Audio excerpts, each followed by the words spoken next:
Alors cette fois-ci, je la regarde. Dis, c'est dû à quoi, à ton avis? Oh, ben, je ne sais pas.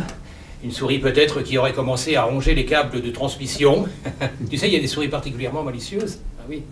Alors, pendant que nous parlons, le vent nous a rapprochés du rivage.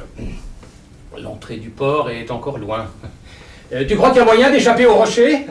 Ben, je ne sais pas. Mais on va essayer. Le gouvernail répond encore. Oh là là, t'es énervante avec tes je ne sais pas. Et toi? Tu crois que tu n'es pas, hein, avec tes manières de scruter la mer sans me regarder? Bon, écoute, hein, on réglera nos comptes une fois arrivés, tu veux bien? Pour le moment, tire-nous de là. Alors, elle braque le gouvernail à fond vers bâbord, et tout doux, le bateau fait face aux lames et commence à prendre la tangente des vagues. Je te promets un coulis de framboise si nous y arrivons. Alors, Olga ne rigole plus cette fois-ci, il s'agit de garder son sérieux. La passe approche, certes, mais nous sommes dangereusement près du môle. Je regarde les étoiles. Olga grommelle à côté de moi. Qu'est-ce que tu as, Olga? Rien. Simplement, j'ai bouffé la lune. Et alors? Mon estomac, lui, effectivement, une drôle de lueur bleue sort de son ventre comme une aura. Tu as mal? Non, simplement, j'ai pas l'habitude, ça me fait tout drôle. Je la regarde subjuguée. Emmène-moi loin d'ici! Pourquoi, tu n'es pas bien là? Si, très bien, le paysage est splendide. Bon, écoute, ils font les meilleures andouillettes de tout le pays, je vois vraiment pas pourquoi partir. Hein. Non. Et en plus, leurs clafoutis sont superbes, alors non, vraiment, ça serait dommage. Hein. Bon, elle change de sujet. Qu'est-ce que tu lis? Oh, étude sur l'hystérie. C'est bien? Ça dépend. Elle en a de la chance, cette Lise. De qui tu parles? Bah, de celle dont tu me causes, Lise, l'hystérie. Oui, alors là, je la dévisage. La pauvre chérie. Oh. Bah oui, j'ai négligé de faire son éducation, et voilà le résultat. Ah, je m'en veux, c'est sûr. Bon, nous partons. Où ça? Ben, dans un endroit que tu ne connais pas, moi non plus d'ailleurs, on m'en a dit beaucoup de bien. La très grande bibliothèque du boulevard Masséna. Voilà, c'est immense, des recoins partout. Impossible de s'y ennuyer. Tu t'y plairas, j'en suis sûr. Il y a un beau paysage au moins. Splendide, la Seine d'un côté, le chemin de fer de l'autre avec 10 voies. Hein. Alors tu peux pas t'ennuyer là-bas, c'est pas possible parce qu'il y a toujours soit un bateau qui passe ou un train. Voilà. Oh, son visage, c'est clair. Tu es gentil. Tu me feras la conversation aussi? Sûrement. Là-bas, j'aurai plein de choses à te raconter. On demandera la mi-pension? Si tu veux. Ah, alors là, je la sens franchement heureuse.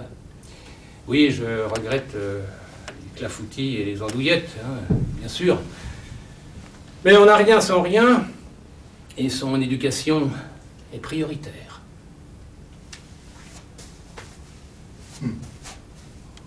Rosa, en dominatrice, portant sur les yeux un loup vénitien et un martinet à la main.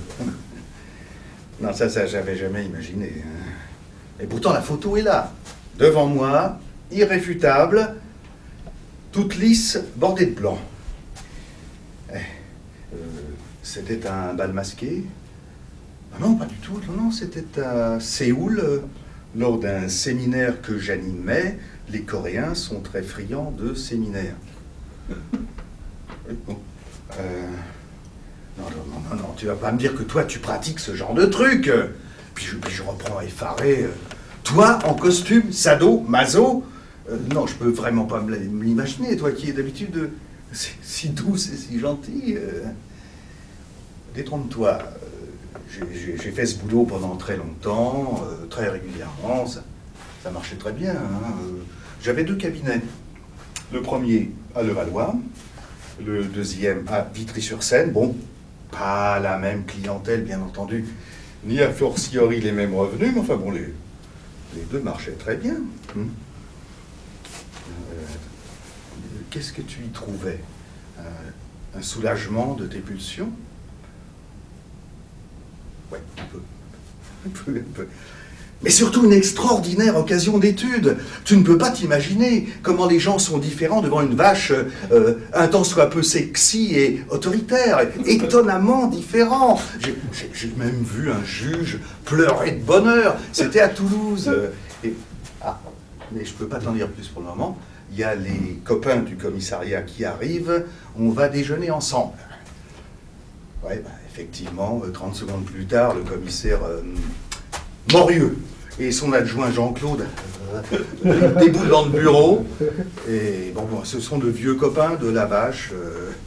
Et après quelques paroles de circonstance à mon intention, ils s'en vont tous les trois au restaurant, me laissant seul devant ma photo. Je ne rentrerai pas là-dedans, me dit le gars. À aucun prix. N'insiste pas, je te dis. C'est pas la peine. N'insiste pas, je te dis. Alors là-dedans, c'est une splendide caque à rang, vide, à l'entrée d'une non moins splendide salle, entièrement meublée de très belles copies d'anciens, style Louis XVI et assimilés. Alors, pour ceux qui ne savent pas ce que c'est qu'une caque, je leur suggère de s'adresser au dictionnaire le plus proche de chez eux. Oui, il leur dira qu'il s'agit d'une espèce de barrique en chêne, le plus souvent, destinée à conserver les harengs fraîchement pêchés. Oui. On y met du sel, on presse les poissons une fois étêtés les uns sur les autres pour qu'ils dégorgent bien, et puis voilà. Voilà notre caque remplie, et sous la caque, la barque du pêcheur, souvent parti pour de longs mois, à la recherche d'un banc ou d'un autre. Hein, oui, alors d'un banc de hareng, bien évidemment. Et c'est ainsi que je lui fais son éducation. Mais comment veux-tu, je lui dis, hein, comment veux-tu que nous nous acquittions de notre mission si nous n'avons pas un point d'observation sérieux et indiscutable? Le président Petit serait furieux. Je m'en fous, me dit Olga. Je m'en fous absolument. Tu ne me feras pas rentrer là-dedans. Et puis d'abord, ça pue. Alors, en me penchant légèrement au-dessus de l'objet, effectivement, ça sent très fort le vernis à bois. Mais de là à parler de puanteur, il y a une marge. Écoute-moi, Olga, écoute-moi bien.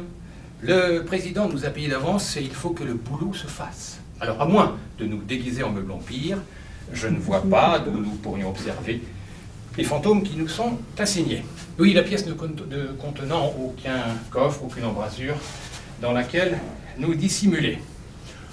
Justement, me dit Olga, c'est trop facile. Et s'ils nous repèrent, nous serons coincés. Et qui te dit qu'ils ne sortiront pas justement du tonneau? Nous aurons l'air malins de les voir surgir d'entre nos pattes. Oui, alors devant tant de mauvaise foi, je commence à m'énerver. Hein, oui. Tu vas t'y mettre, nom de Dieu, hein? Alors, je soulève ces sabots avant et les pose sur le bord de la barrique. Hein? Tu vas t'y mettre, nom de Dieu, encore une fois, hein? Puisque je te dis que les fantômes restent toujours au plafond, collés sur la même diagonale de là à là. Elle me... Tu me fais mal, espèce d'idiot, repose mes pattes par terre. Et puis elle ajoute... Et si nous surgissent d'en haut, c'est alors qu'on aura l'air fin. Mais aucune chance, Olga, aucune chance. La pièce sera dans l'obscurité et nous ne bougerons pas d'un poil. Il s'agit juste d'observer. Bon. Et combien as-tu touché pour cette mission de merde? 2000 €. 2000 et autant si nous identifions leur provenance. Elle soupire. Bon, disons que ça finira de payer les traites du pavillon. Alors comment je me place exactement? Ah ben je souris maintenant, hein. Oui, j'apprécie qu'elle soit si sensible à mes arguments. Oh, au fond, c'est une brave bête. Oh. Oui, ça me rappelle mon voyage chez les chasseurs de têtes. Oui, peut-être en avais-je trop vu de ces hommes nus, à peine vêtus d'un cache-sexe et d'un os dans le nez, déambulant négligemment leur arc à la main, sans perdre de l'œil les touristes en short, transpirants et suants, venus les voir le plus écologiquement possible, tout en planquant leur navrance derrière d'innombrables appareils numériques. Peut-être.